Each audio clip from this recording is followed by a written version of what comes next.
Assalamualaikum warahmatullahi wabarakatuh. Nama saya Andi Fadenur Isya dari kelas 11 IPA 5. Akan menceritakan tentang bagaimana dampak kolonialisme serta imperialisme bangsa Inggris terhadap bangsa Indonesia. Pada tanggal 18 September 1811 merupakan tanggal dimulainya penjajahan atau kekuasaan Inggris di Indonesia. Thomas Stamford Raffles kemudian diangkat menjadi penguasa oleh Lord Minto, yaitu Raja Muda.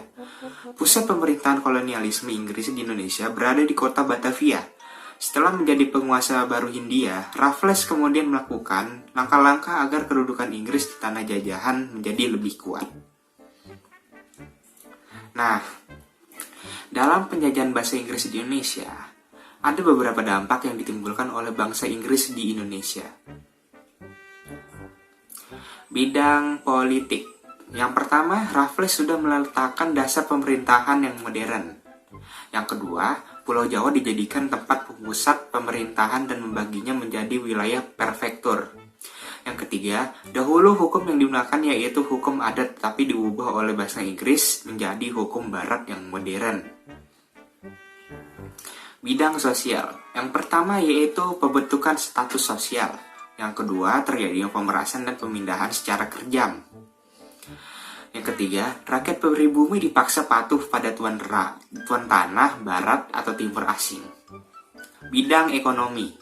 Yang pertama, perkebunan di Jawa terus berkembang, tetapi di Sumatera mengalami kesusahan untuk mendapatkan tenaga kerja, sehingga dilakukan program transmigrasi. Yang kedua, pengusaha pribumi dengan modal kecil kalah bersaing dengan pedagang besar karena pintu politik terbuka. Yang ketiga, diperkenalkannya lah sistem sewa tanah. Bidang budaya.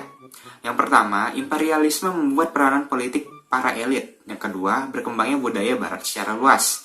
Yang ketiga, upacara dan tata cara yang berlaku di istana kerajaan juga disederhanakan. Bidang ilmu pengetahuan.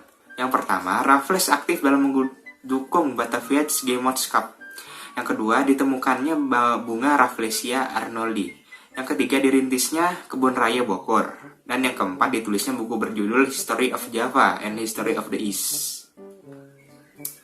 Nah, selain dampak-dampak setiap bidang yang saya ceritakan, ada juga dampak yang saya dapatkan, yaitu terdiri dari dampak positif serta dampak negatifnya penjajahan dan imperialisme bangsa Inggris di Indonesia. Dampak positif. Yang pertama, penghapusan sejumlah kebijakan Belanda yang sangat menyengsarakan rakyat seperti perbudakan, kontingente, dan tanam paksa dan sebagainya. 2. Pembagian Pulau Jawa ke dalam beberapa keresidenan. Pembagian ini masih kita adopsi sampai saat ini.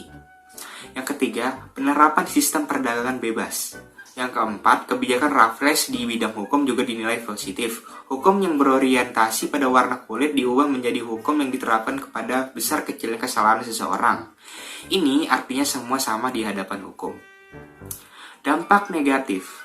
Sama seperti penjajahan lainnya, tentu penguasaan Inggris terhadap Indonesia juga menyengsarakan rakyat. Tanah milik rakyat secara sah dianggap sebagai milik pemerintah Inggris dan rakyat dibebankan oleh pajak, yaitu land rente atas tanah yang sebenarnya milik mereka sendiri.